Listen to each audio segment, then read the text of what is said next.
Assalamualaikum warahmatullahi wabarakatuh. Selamat pagi anak-anak. Berjumpa lagi dengan Pak hari ini ya. Bagaimana kabarnya hari ini? Semoga anak-anak selalu dalam lindungannya Allah Subhanahu wa ta'ala.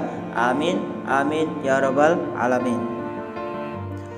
Baik anak-anak, hari ini kita akan belajar pelajaran fikih untuk kelas 4. Materi yang akan kita bahas hari ini adalah bersuci dari haid. Seorang perempuan pasti pernah mengalami yang namanya haid. Haid adalah keluarnya darah haid dari rahim perempuan dalam keadaan sehat, bukan karena melahirkan, terluka, ataupun karena suatu penyakit. Sebab kalau keluarnya karena sakit itu dinamakan darah istihadhah. Darah istihadhah itu artinya darah penyakit. Ulangi lagi. Pengertian haid.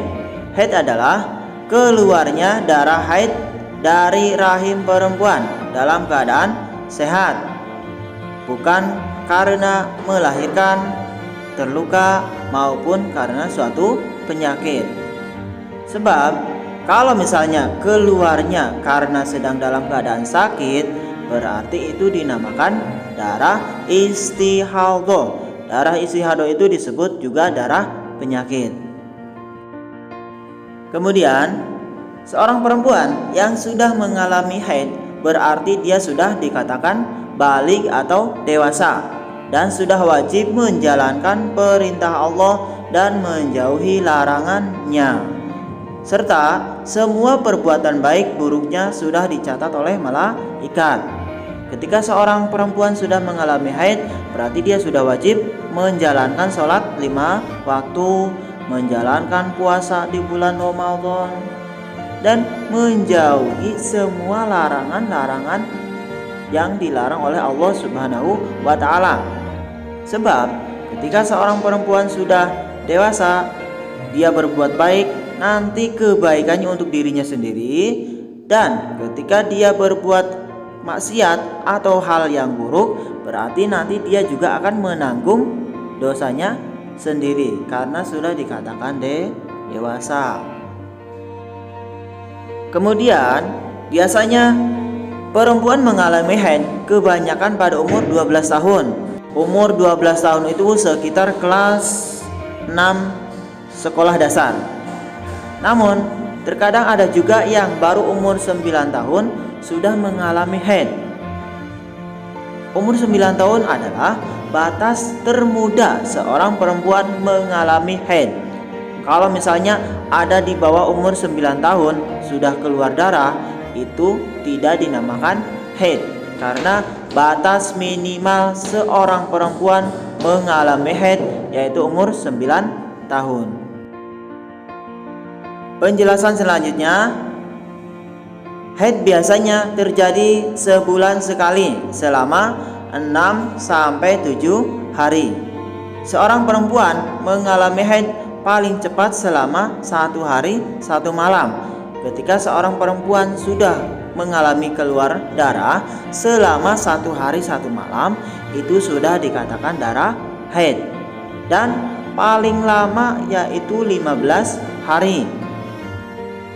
Ketika seorang perempuan keluar darah haid selama 15 hari, itu masih dikatakan darah haid.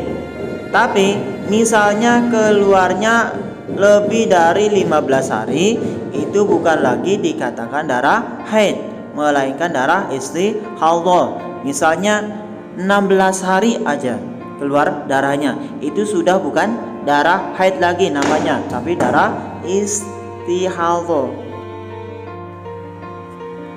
Penjelasan selanjutnya, kita akan membahas hal-hal yang dilarang ketika haid. Seorang perempuan yang sedang haid dilarang melakukan 6 hal. Yang pertama, dilarang melaksanakan sholat, baik itu sholat fardu ataupun sholat sunnah. Bahkan seorang perempuan yang sedang haid dilarang melakukan praktek sholat. Kemudian larangan yang kedua yaitu dilarang berpuasa, baik itu puasa wajib ataupun puasa sunnah. Kemudian larangan yang ketiga itu dilarang melakukan tawaf atau mengelilingi Ka'bah ketika menunaikan ibadah haji. Dan larangan yang keempat, dilarang membawa Al-Quran. Seorang perempuan yang sedang haid dilarang membawa Al-Quran. Dan kelima, dilarang membaca Al-Quran.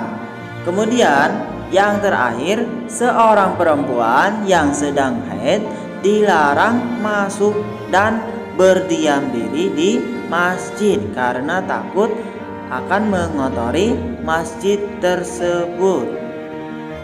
Jadi larangan seorang perempuan yang sedang haid semuanya ada 6. Yang pertama dilarang sholat, yang kedua dilarang puasa, yang ketiga dilarang tawaf, yang keempat dilarang membawa Al-Quran, yang kelima dilarang membaca Al-Quran, dan yang keenam dilarang masuk atau berdiam diri di masjid.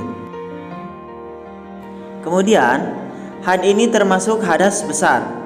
Cara untuk bersucinya yaitu dengan mandi besar atau mandi wajib. Hukum mandinya adalah wajib. Ada beberapa orang diwajibkan mandi besar. Di antaranya yaitu yang pertama, orang setelah mengalami haid, dia wajib mandi besar ketika sudah berhenti keluar darahnya. Yang kedua, orang yang diwajibkan mandi yaitu ibu-ibu habis melahirkan atau disebut nifas. Kemudian yang ketiga, ihtilam atau mimpi basah. Biasanya laki-laki yang sudah dewasa biasanya mengalami mimpi basah.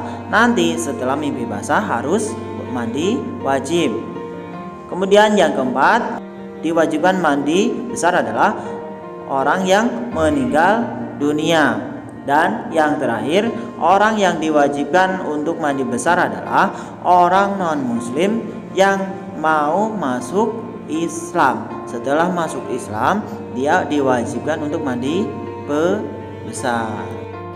Jadi orang yang diwajibkan untuk mandi besar semuanya ada 5. Yang pertama karena haid, yang kedua karena nifas, yang ketiga karena ihtilam atau mimpi basah, yang keempat karena meninggal dunia, dan yang kelima non muslim yang masuk agama Islam.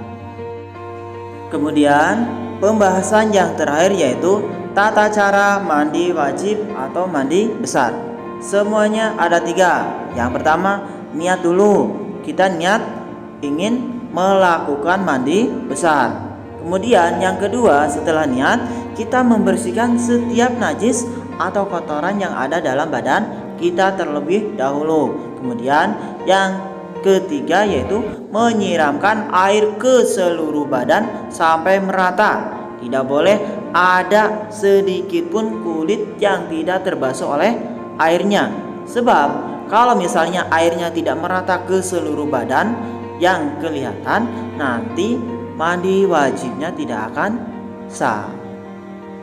Sampai di sini udah paham anak-anak? Kalau misalnya udah paham, mungkin cukup sekian pembelajaran hari ini. Kita lanjutkan lagi minggu depan. Wal-afu minkum. Wassalamualaikum warahmatullahi wabarakatuh.